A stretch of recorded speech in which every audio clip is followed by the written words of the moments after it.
Julie of the Wolves, page 40, 1972 edition. Kapu dropped the bone. She leaned down, picked it up in her teeth, and tried to run on all fours. She had barely begun to move away when Kapu leaped on her back and took her bare neck in his teeth. She started to scream, checked herself, and closing her eyes, waited for the teeth to pierce her skin. They did not even bruise. So controlled was this grip that said, "Drop the bone." She let it go, and in one swish, Kapu leaped to the ground and snatched it. As she started after him, something struck her boot, and she looked around to see Zit, Zat, and Sister at her heels. Zing charged up the knoll, hit her arm with great force, and knocked her to the ground. She growled, flashed her teeth, and narrowed her eyes. Kapu dropped the bone and lay down. Zing backed up, and for a moment, not a puppy moved. "Phew," she smiled. That did it. Too late she remembered that such a smile was an apology, a sort of, "I didn't mean it," and before she could growl, all 5 little wolves jumped on her again. "Stop!" She was angry. They sensed it and backed away. "Shoo! Go!" She waved her arm above her head, and the threatening pose spoke louder than all her words. Dropping their tails, glancing warily at her, they trotted away, all but Kapu. He licked her cheek. "Dear Kapu." She was about to stroke his head when he picked up the bone and carried it back to the den. But he was not done with play. He never was. Kapu was tireless. Diving into a tunnel, he came out on the other side and landed on Jello's tail. When Mayak saw this, she sat back on her heels. Open-ended tunnels reminded her of something. In the spring, wolf packs stay at a nursery den where the pups are born in the earth at the end of long tunnels. When the pups are about 6 weeks old and big enough to walk and run, the leaders move the entire group to a summer den. These are mere shelters for the pups and are open at 2 ends. For a few weeks, the packs stay at this den. Then they leave and take up the nomadic winter life of the wolf.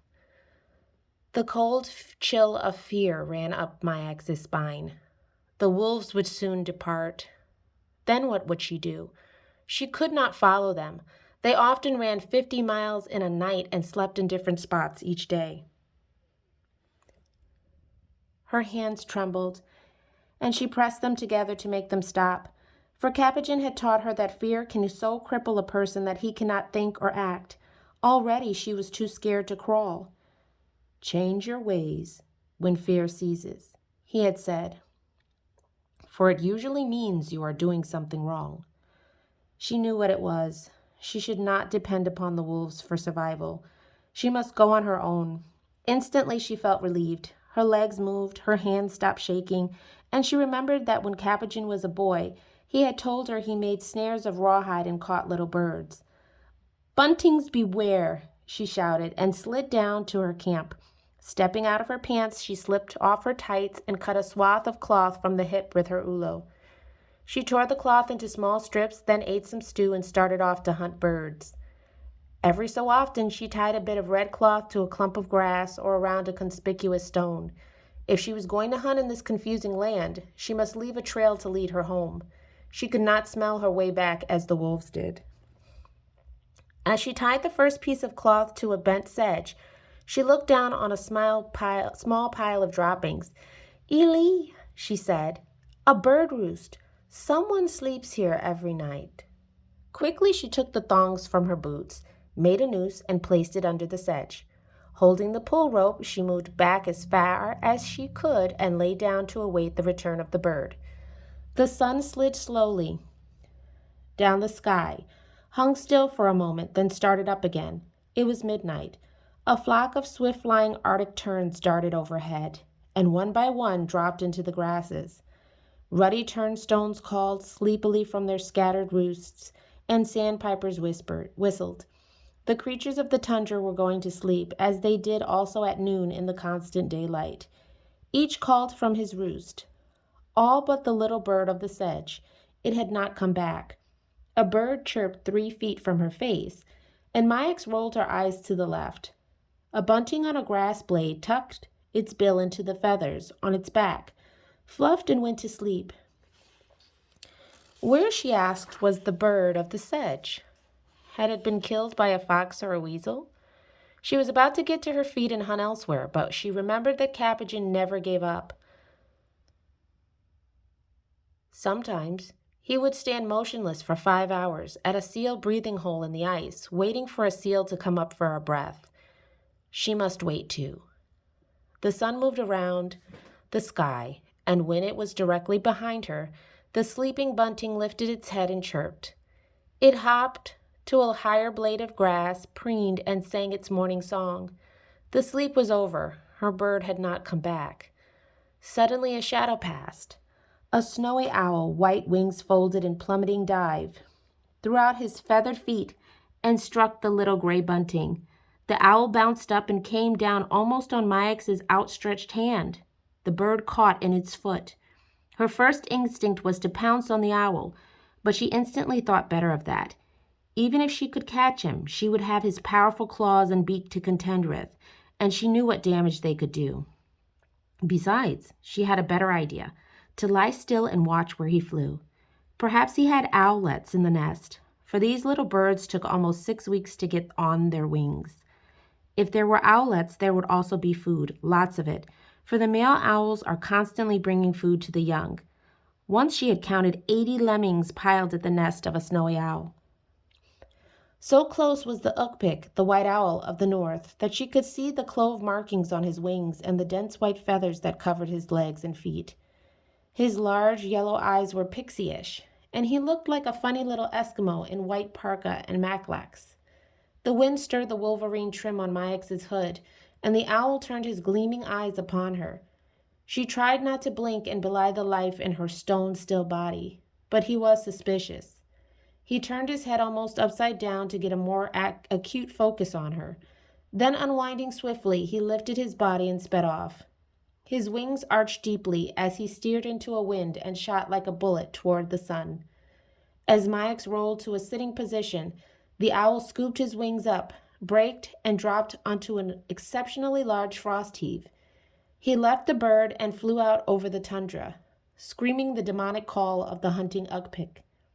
Mayax tied another red patch on the sedge, rounded a boggy pond, and climbed the heave where the owl lived. There lay an almost dead owlet, its big beak resting on the edge of the stone-lined nest. It lifted its head laboriously, hissed, and collapsed. The owlet was starving, for there were only the bunting, when there should have been dozens of lemmings. It would not live in this time of no lemmings. She picked up the bunting and the owlet, regretting that she had found a provider, only to lose him again. The male owl would not bring food to an empty nest. Collecting her red markers as she walked home, she kicked open an old lemming's nest in the hope of finding baby weasels. These small relatives of the mink, with their valuable fur that turns white in the winter, enter lemmings' nests and kill and eat the young. Then they move into the round, grassy structures to give birth to their own young. Although Mayax kicked 7 nests, there were no weasels, for there were no lemmings to eat. When in sight of her house, she took a shortcut and came upon a pile of old caribou droppings, fuel for her fire. Gleefully, she stuffed her pockets, tied a marker at the site for latter use, and skipped home dreaming of owlet stew. She plucked the birds, laid them on the ground, and skillfully cut them open with her rouleau. Lifting out the warm viscera, she tipped her head back and popped them into her mouth. They were delicious, the nuts and candy of the Arctic. She had forgotten how good they tasted.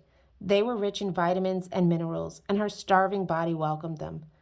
Treats over, she sliced her birds into delicate strips and simmered them slowly, but not too long. Chicken of the North. Mayax gave a toast to the birds. Then she drank the rich juices and popped the tender meat in her mouth. Had she been a boy, this day would be one to celebrate. When a boy caught his first bird in Nunavik, he was supposed to fast for a day, then celebrate the feast of the bird. When he killed his first seal, his mother took off her rings, for he was a man, and this was her way of bragging without saying a word. Silly, she said to herself, but nevertheless sang Capuchin's song of the bird feast. Tournay, tournay, Spirit of the bird, fly into my body and bring me the power of the sun. Kapu yapped to say that the hunters were coming home, and Mayaks washed out her pot and went to her lookout to tell them good night. Amoroq and Jello were facing each other, ruffs up, ready to fight. Before Jello could attack, Amoroq lifted his head and Jello bowed before him. The dispute was over. No blood was shed. The difference had been settled with the pose of leadership. Mayaks wondered what happened to put them at odds with each other. Whatever the problem, Jello had surrendered.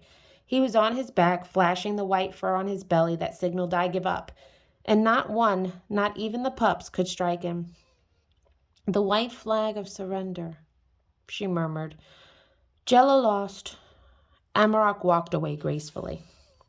He was not done with what he had to say, however. With a dash, he picked up her mitten and tore it to shreds, then rolled it in many pieces and stood up. Nails, Silver, and the pup sniffed him and wagged their tails in great excitement. Then Amoroq narrowed his eyes and glanced her way. With a chill, she realized he was going to attack. She flattened herself like an obedient pup as he glided down his slope and up hers. Her breathing quickened, her heart raced. When Amoroq was but 5 feet away, and she could see each hair on his long, fine nose, he gave her the grunt whine. He was calling her. Cautiously, she crawled toward him. He wagged his tail and led her down the hill through the sedges and up the long slope to the wolf den. Patiently adjusting his stride to her clumsy crawl, he brought her home to the pack, perhaps against Jello's will. She will never know. At the den site, he promptly ignored her and went to his bed, a dish-like scoop in the soil on the highest point. Circling 3 or 4 times, scratching the earth to prepare it for sleep, he lay down.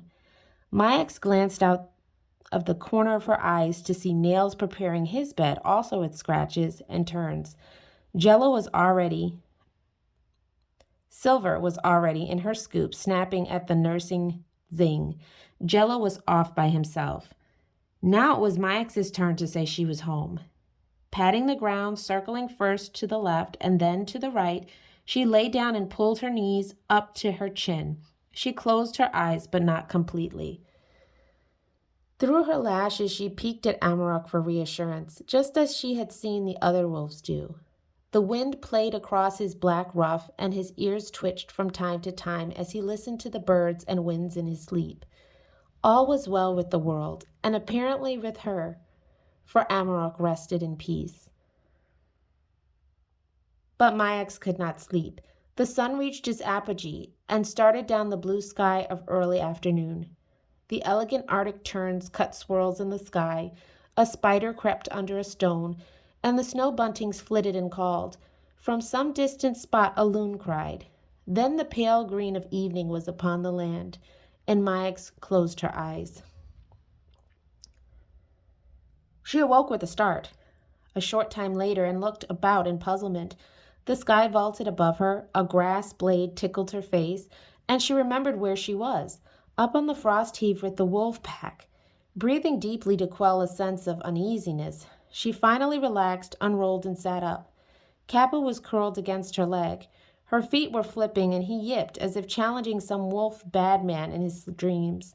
Softly she stroked his fur. "All's well," she whispered, and his paw stopped moving. He sighed and dreamed on peacefully. She glanced around. All of the wolves were asleep, although they usually went hunting when the sky was lime green. Perhaps they knew something she didn't know. Sniffing and turning her head, she saw nothing different from any other evening. Then, in the distance, a thick wall of fog arose. It blotted out the horizon, the far dips and heaves, the grasses, the pond, and finally her own frost heave. The fog steamed up the wolf slope and enveloped members of the pack one by one until only Kappa was visible. Fogs were a part of the Arctic summer, rolling in from the sea for only an hour or for many days, but Mayaks had never given them much thought. Now she remembered that when the fog rolled over Barrow, airplanes were grounded, ships and boats had to be anchored, and even the 2 jeeps in town sat where they had stopped in the fog. She also remembered that people were prisoners of the fog too. they could not see to hunt. Now, if the wolves did not bring her some meat, she might not eat for days. She could resort to the belly basket again, but Jella was jumpy, and she doubted if she had enough courage to put her hands in the mouths of the others. Perhaps Kapu would share his meals with her. Kapu? He sighed and pushed tighter against her. The whiskers that protected his sensitive nose and warned him of objects nearby twitched as her breath touched them. His lips curled. Whatever he was dreaming about now must be funny, she thought. She hoped so, for her wide-awake dream was hardly amusing. It was desperate. She was looking at Silver stretched not far away in a thin spot of fog. Zing, the incorrigible Zing, was nursing again. Silver growled. The pup rolled to his back, paws outstretched like an upside-down chair. Then Sister moved out of the fog. She snuggled up to her mother, suckled 2 or 3 times, more for comfort than food, and fell back to sleep. This brief sucking of the pups had started Silver's milk flowing. Mayak stared at this unexpected source of food. She inched forward on her stomach and elbows until she was close to the mother. Mayak had drunk the milk of other wild animals on Nunavak, and each time had found it sweet and good. True, the walrus and musk oxen had been milked by her father. But if he had done it, why couldn't she? Slipping her hand beneath the nipple, she caught several drops, keeping her eyes on Silver to discern her mood. Slowly, Mayax brought the milk to her mouth, lapped, and found it as rich as butter. She reached out again, but as she did so, Silver closed her jaws on Mayax's shoulder and held her immobile. She stifled a scream.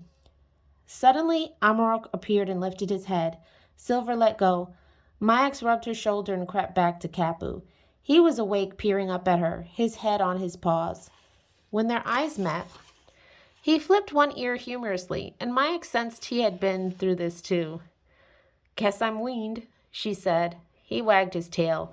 The fog thickened and like an eraser on a blackboard wiped out Amoroq and Silver and the tip of Kapu's tail. She cuddled closer to Kapu, wondering if Amoroq would hunt tonight. After a long time she decided he would not. His family was content and well fed. Not she. However, 2 drops of milk were scarcely life-sustaining. She patted Kapu, crawled off in the fog, and stood up when she thought she was safely out of sight. Amoroq snarled. She dropped to her knees. His tail beat the ground and she gasped. "I know you can't see me," she called. "So how do you know what I am doing? Can you hear me stand up?" His tail beat again and she scrambled to her house, awed by the sensitivity of Amoroq. He knew about fogs and the sneaky ways of human beings. The sedges around her pond were visible if she crawled, and so on her hands and knees she rounded the bank, picking seeds, digging up the nut-like roots of the sedges, and snatching crane fry larvae from the water. As she crept, she ate. After what seemed like hours of constant foraging, she was still hungry, but not starving. She came back to her house in a fog so thick she could almost hold it in her hands. For long hours she was suspended between sleep and wakefulness. She listened to the birds call to keep in touch with each other in the fog. Like herself, they could not smell their food, they needed to see. As time dragged on, she sang to pass the hours. At first she invented rhymes about the tundra and sang them to tunes she had learned at school. When she tired of these melodies, she improvised on the songs of her childhood. They were better suited to improvisation. First, they had been invented for just this purpose, to pass the hours in creative fun when the weather closed in. She sang about the wolves, her house, and the little feather flower on her table, and when she had no more to say, she crawled to her door and looked out. The fog was somewhat lighter. She could see the empty pot by her fireplace, and low overhead, a few birds in the sky. Then an airplane droned in the distance, grew louder, then fainter, then louder again. The pilot was circling, waiting to see if the weather might suddenly clear so he could land. The same thing had happened to her when she was flown from Nunavak to Barrow. As their plane came over the town, a dense fog rolled in, and the pilot had circled for almost an hour. "If we cannot land on this turn," he had finally announced over the intercom, "we will head straight back to Fairbanks." But suddenly the fog had cleared and they had landed in Barrow. The sound of the plane grew louder. Through the thinning fog, she saw the commercial plane that flew from Fairbanks to Barrow and back. Her heart pounded. If the pilot could see her, he might send help. She ran out to wave, but the fog had swirled in again, and she could barely see her hand. The engines accelerated, and the plane sped off in what must be the direction of Fairbanks. She listened to its sound, and bending down, drew a line in the soil in the direction it had gone. "That way should be Fairbanks," she said. "At least I know that much." Picking up pebbles, she pounded them into the line to make it more permanent and stood up. "That way," she said, pointing in the opposite direction, "is the coast and Point Hope." Amoroq howled, nails barked, then Amoroq slid into a musical crescendo that Silver joined in. Their voices undulated as each harmonized with the other. Jello's windy voice barked out, and like the beat of the drums, the 5 pups whooped and yipped. Mayax rubbed her chin. Something was different about this hunt song. It was eerie and restless. It spoke of things she did not understand, and she was frightened. The fog cleared again, and she saw Amoroq, his hunters and pups running across the tundra. Even Jello was with them. Were they leaving her? Was this their day to take up the wandering life of the wolves? Was she now on her own? Picking up her red marker, she crawled around her frost heap and frantically gathered the leafy plants that the caribou eat. She stuffed mushroom-like fungi in her pockets and bits of reindeer moss. She could no longer afford to pass up anything that might be edible. As she worked on her hands and knees, she felt a rhythmical beat, like the rumble of Eskimo drums. Pressing her ear to the ground, she heard the vibrations of many feet. A herd of caribou was not far away. The fog thinned more, and Kapu came into view. As alert as an eagle, he was sniffing the wind and wagging his tail, as if reading some amusing wolf story. She sniffed too, but for her the pages were blank. The vibrations in the earth grew stronger. Mayax drew back as out of the fog came a huge caribou, running her way. His head was out straight and eyes rolled wildly. At his neck, leaping with the power of an ocean wave, was Amoroq. Nails was diving in and out under his legs, and at his flank dashed Silver. Mayax held her breath, wondering whether to run or to dodge. Then Amoroq jumped, floated in the air for an instant, and sank his teeth into the shoulder of the beast. He hung on while Silver attacked from the side. Then he dropped to the ground.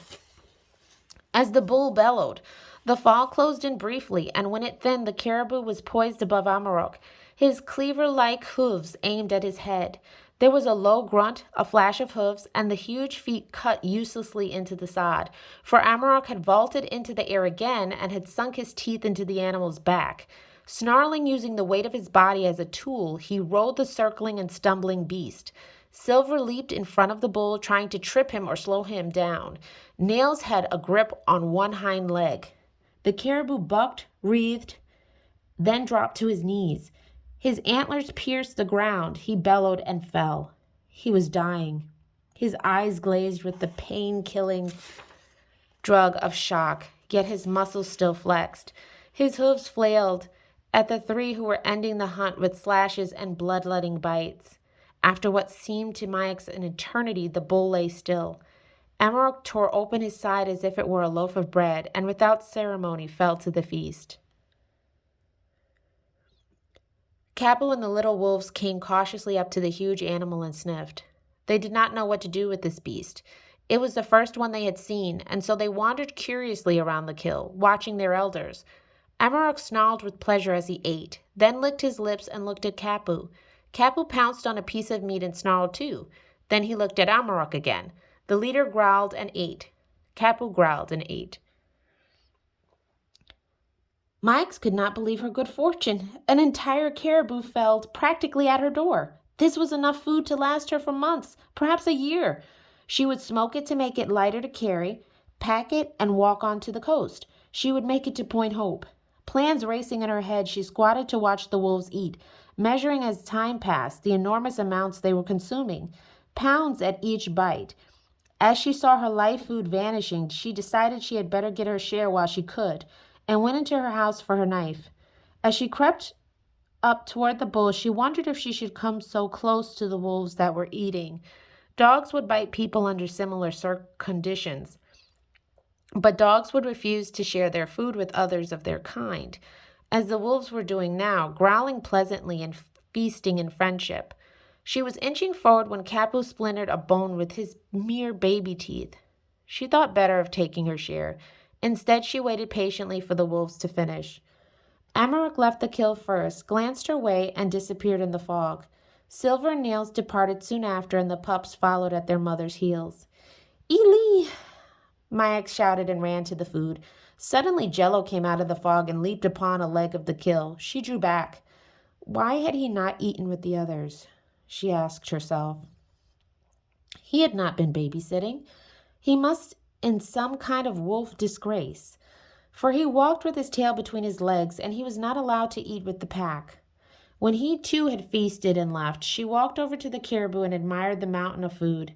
Impulsively, she paid tribute to the spirit of the caribou by lifting her arms to the sun. Then, scoffing at herself for being such an old-fashioned Eskimo, she sharpened her man's knife on a stone and set to work. The skin was tough, and she marveled that the wolves tore it so easily.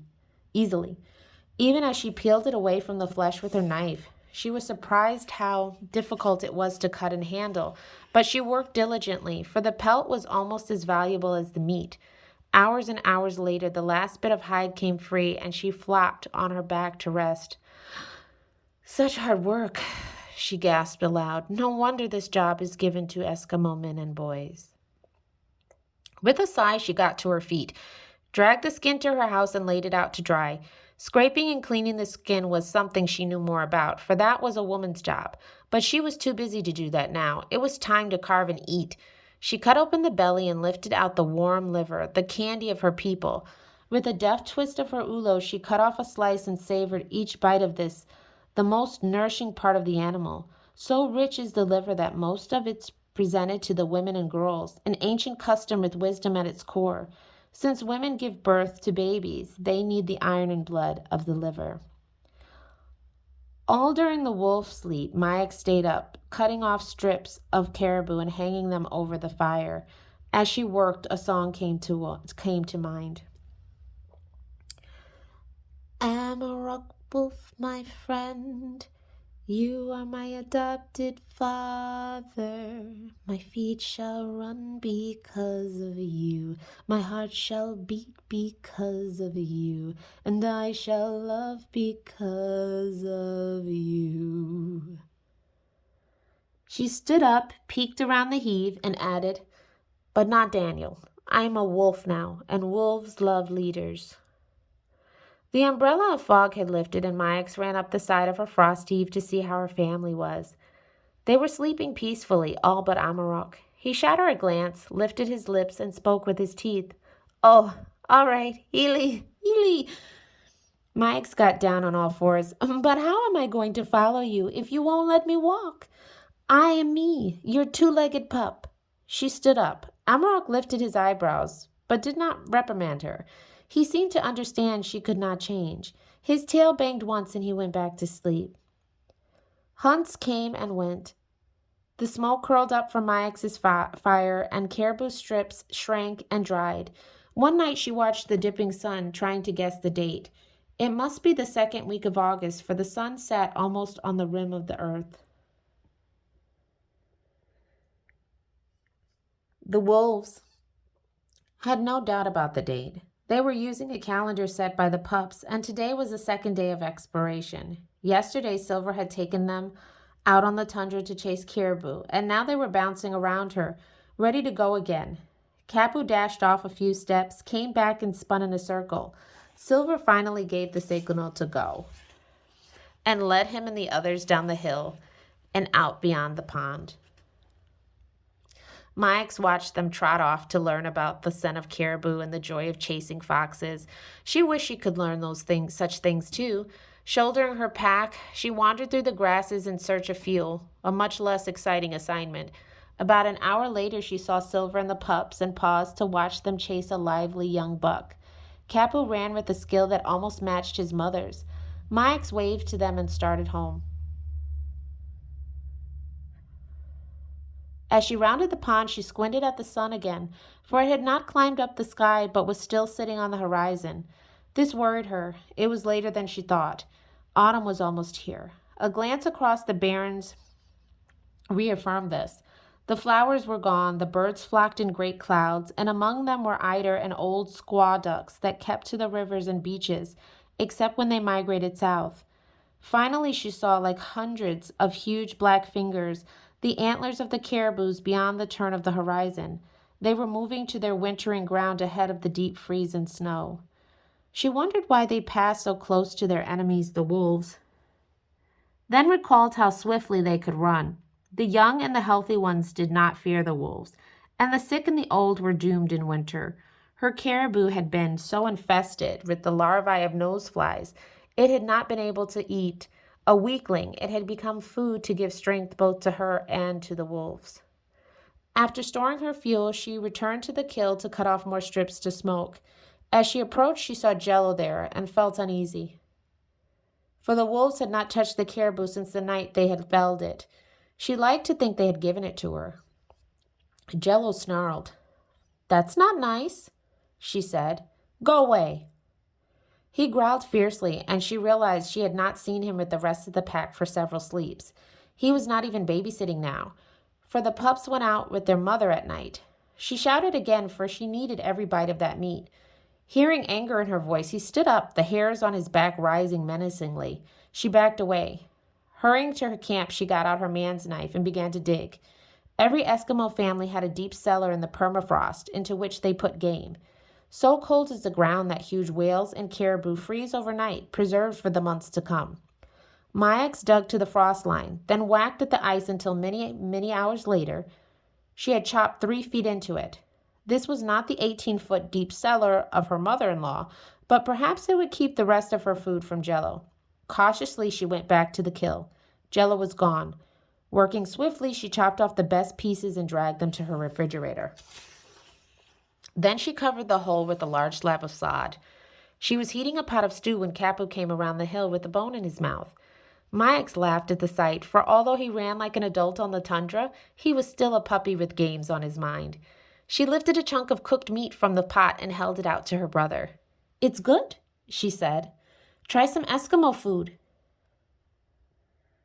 Kapu sniffed the meat, gulped, licked his jaws, and whined for more. She gave him a second bite. Then Silver called and he trotted obediently home.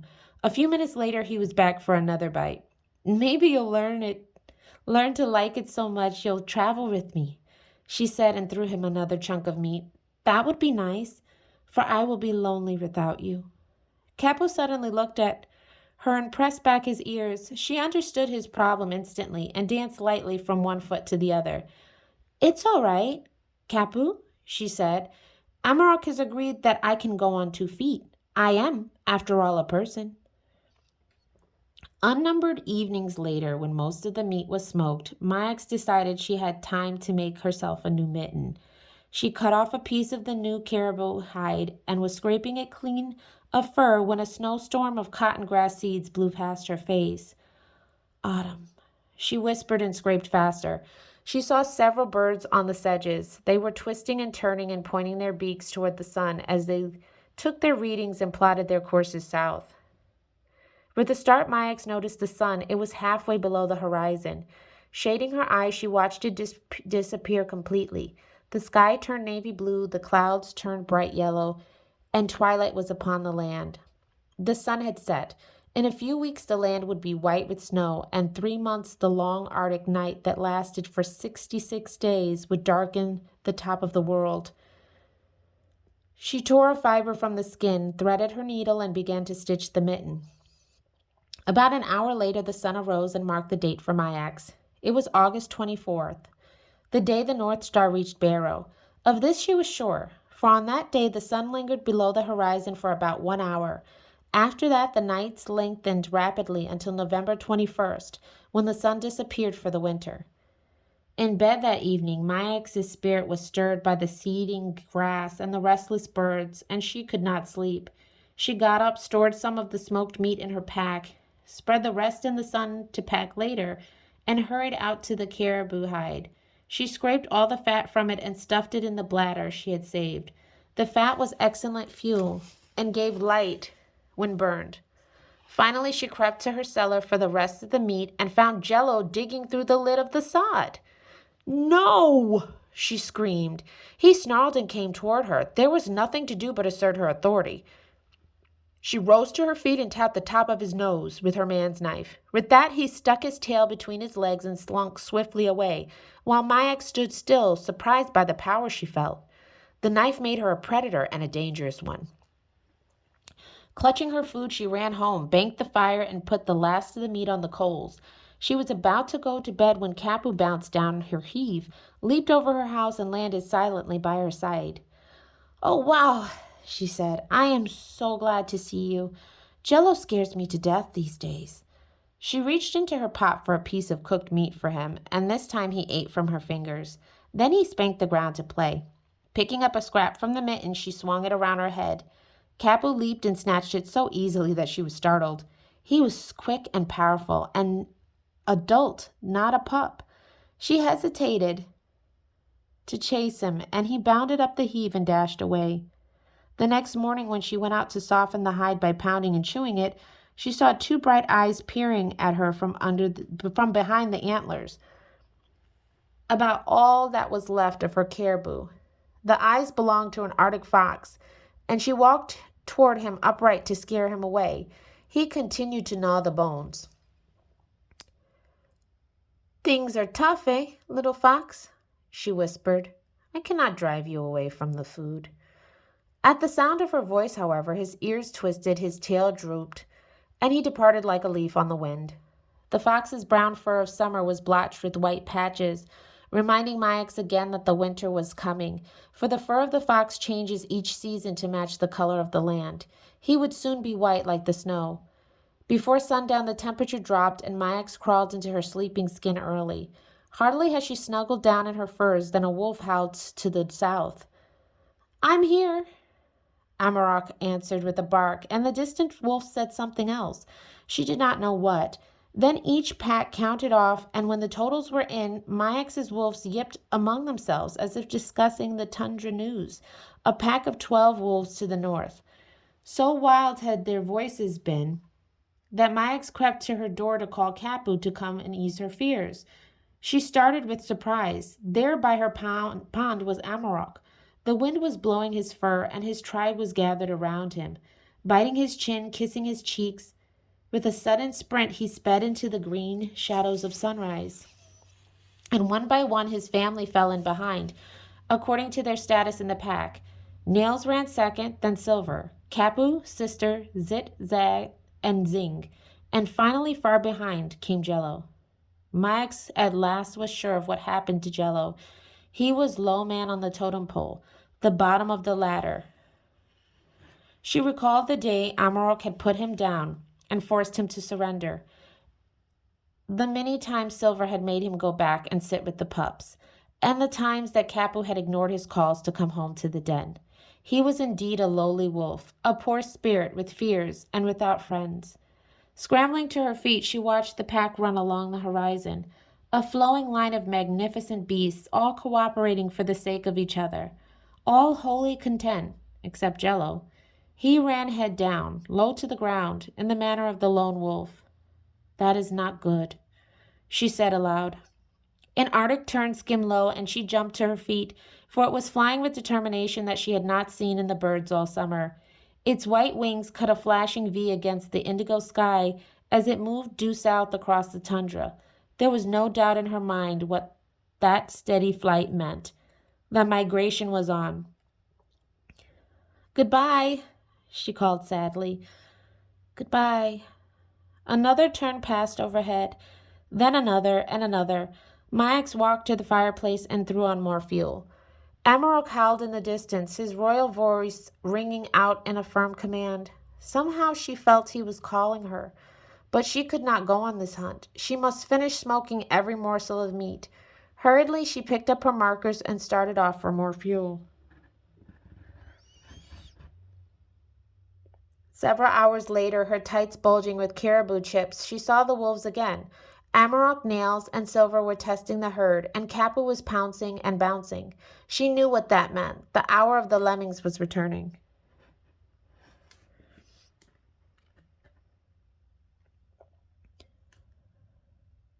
Of this she was sure. She had often seen the dogs, foxes, and children hop and jump after lemmings in the same laughable way. I'm glad to know that, she called to her friend and hurried back to the fire. As the chips glowed red, Mayak saw another Arctic tern flying the same route as the others. Quickly she drew its course across the mark on the ground to Fairbanks. Then, peeling off a strip of sinew, she stood in the center of the X and held the ends of the thread in both hands. When one arm was pointing to the coast and the other was pointing in the direction of the bird was taking, she cut off the remainder of the strip. There, she said, I have a compass. I can't take the stones with me, but every time a tern flies over, I can line up one arm with him, stretch the sinew out, and my other hand will point to the coast and Point Barrow. That night she unzipped a small pocket in her pack and took out a battered letter from Amy. And when you get to San Francisco, we will buy you summer dresses, and because you like curls, we'll curl your hair. Then we'll ride the trolley to the theater and sit on velvet seats. Mom says you can have the pink bedroom that looks over the garden and down on the bay and the Golden Gate Bridge. When are you coming to San Francisco? Your pen pal, Amy. The theater, she whispered, and the Golden Gate Bridge. That night she slept with the letter under her cheek. In the evening of the following day, Mayax hastily put on her clothes and crawled up the frost heave. Like a good puppy, she got down on her stomach. Amoroq, she called, I'm ready to go when you are. The wind blew across the wolf den, shattering the heads of the cotton grass and shooting their seedlets south with the birds. No one answered. The wolves were gone.